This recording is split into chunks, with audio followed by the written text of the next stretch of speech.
नमस्कार दोस्तों, आज की कहानी अच्छी लगे तो लाइक शेयर कमेंट ज़रूर करें। पिताजी, ये गिलास यहाँ टेबल पर नहीं अंदर रसोई में रख कर आइए। अभी अमृता ऑफिस से आएगी तो गुस्सा करेगी। उसे ये सब फैला हुआ पसंद नहीं है। और आप ये अपना चश्मा और दवाइयाँ भी यहाँ से हटा लीजिए। ड्राइंग रूम साफ सुथरा होना चाहिए। मैं अमृता के लिए चाय चढ़ा देता हूँ। शिवम ने कैलाश जी से कहा और अपने काम में लग गया। कैलाश जी का अभी ऑपरेशन हुआ था। बेटे के बुलावे पर उसी के शहर में आ गए थे ताकि अच्छे अस्पताल में इलाज हो सके। अभी डॉक्टर ने कुछ दवाइयाँ दी थी जो समय पर लेनी थी। उनकी पत्नी शोभा जी तभी कमरे में आई और सारा कमरा साफ करने लगी।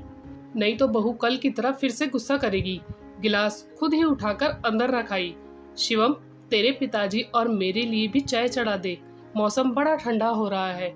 उन्होंने चाय बना रहे बेटे को कहा।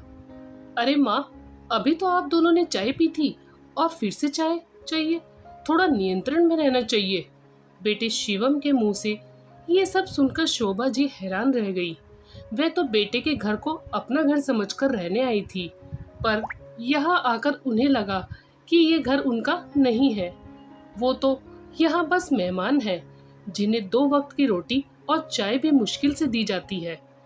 अपने गांव के घर में जब मर्जी चाय पी लेती थी और मन मर्जी से कुछ भी खा लेती थी, पर यहाँ तो बेटे के घर में उन्हें बहुत सोच समझकर बोलना पड़ता है। मजबूरी में यहाँ आई थी। वो और कैलाश जी अच्छे भले गांव में रह रहे थे। अचानक से कैलाश जी की तबीयत बिगड़ने लगी और उन्हें सांस लेने में दिक्कत होने लगी। गांव के डॉक्टर को दिखाया, पर वह दवाई ज्यादा काम नहीं कर सकी। शिवम को बताया तो उसने गांव से शहर आने को कहा, क्योंकि गांव में इलाज की सुविधाएं नहीं थी। शोभा जी जैसे तैसे कैलाश जी को शहर ले आई। वहां डॉक्टर को दिखाया तो काफी महंगा इलाज बताया। माँ, आपके पास पिताजी के इलाज के पूरे पैसे हो तो मैं आगे बात करूं, वरना देख लीजिए। शिवम ने बिना सोचे समझे बोला। माँ अपने आंसू आंखों में रोकते हुए उन्होंने बेटे के हाथों में फसल से आए पूरे पैसे रख दिए। तब जाकर शिवम ने उन्हें डॉक्टर को दिखाया और इलाज शुरू करवा दिया। शोभा जी, यहाँ से चलो, मैं यहाँ नहीं रहना चाहता हूँ। मेरा यहाँ मन नहीं लगता।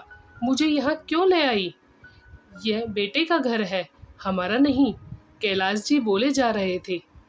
आप चुपचाप लेटे रहिए। अब डॉक्टर की दवाइयाँ मुझ कम पढ़ी लिखी को तो समझ नहीं आती है, इसलिए मुझे यहाँ आना पड़ा। अब जैसे भी बेटे बहू रखे रह लो, इलाज होते ही यहाँ से चले जाएंगे।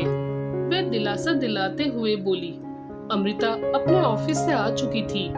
अमृता बेहद ही नकचड़ी लड़की थी, जिसे न अपने सास ससुर की परवाह थी और न ही घर की परवाह थी। उसके आते ही शिवम ने उसे चाय दी और अपने ऑफिस के काम में लग गया। शोभा जी शुगर की मरीज थी। उन्हें हर थोड़ी देर में भूख लगती थी। शाम हो चली थी और अभी तक रोटी बनाने वाली नहीं आई थी। उन्हें भूख लग रही थी। बहू की रसोई में सिर्फ रोटी बनाने वाली ही जा सकती थी। शोभा जी को वहाँ कुछ भी करने की इजाजत नहीं थी। शोभा, मुझे पता है तुझे भूख लग रही है और आज रोटी बनाने वाले नहीं आई। चल अपने घर ही चलते हैं। बेटे के घर में तो हमारी भूख प्यास और हमारी कोई कदर ही नहीं है। तभी शिवम कमरे में आकर बोला। अमृता और मुझे एक पार्टी में जाना है, तो सुबह की रोटी बनी रखी है, वो खा लेना। लेकिन तेरे पिताजी तो हार्ट पेशेंट है, उनके लिए तो दलिया बनाना होगा। शोभा जी की बात को अनसुनी करते हुए शिवम और अमृता पार्टी के लिए चले गए। शोभा जी ने डिब्बे में देखा तो 2 पतली सी रोटी पड़ी थी। उन्हें तो इस तरह ठंडी रोटी खाने की आदत नहीं थी। उन्होंने हिम्मत की और कैलाश जी के लिए दलिया चढ़ा दिया। उन्हें दलिया खिलाकर दवाई दे दी। फिर खुद ने वह रोटी खा ली। सामान ऊपर से उतार तो दिया, पर उन्हें दोबारा रखा नहीं गया। रात को दोनों देर से आए और सो गए। सुबह तेज आवाज से उसकी नींद खुली। वह सीधा उठकर बाहर गई।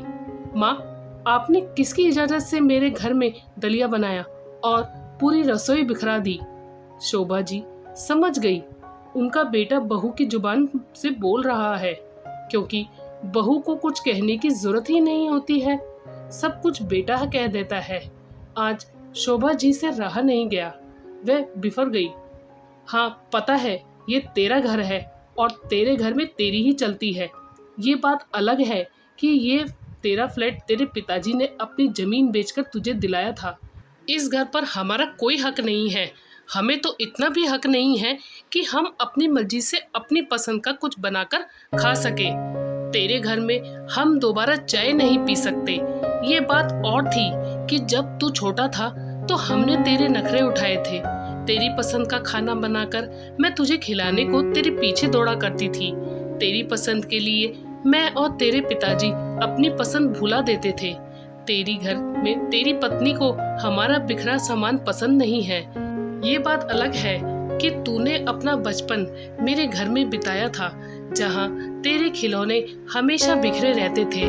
तेरा घर में तू अपने हिसाब से रह सकता है, तेरी पत्नी रह सकती है, पर तेरे माता पिता को तेरे घर में खुश रहने की इजाजत नहीं है। तेरा घर हमारे लिए तो जेल है, जहां हम अपनी मर्जी से कुछ भी नहीं कर सकते हैं।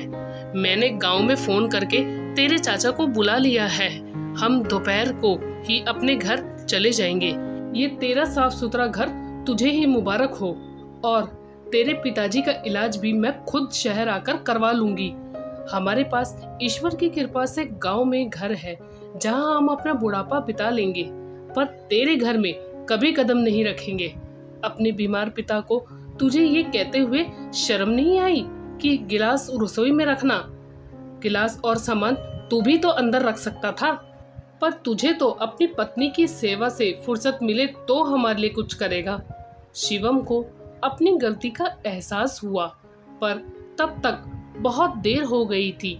शोभा जी अपने पति कैलाश जी के साथ वापस अपने गांव चली गई। तो दोस्तों, आपकी इस कहानी में क्या राय है, हमें कमेंट करके ज़रूर बताएं।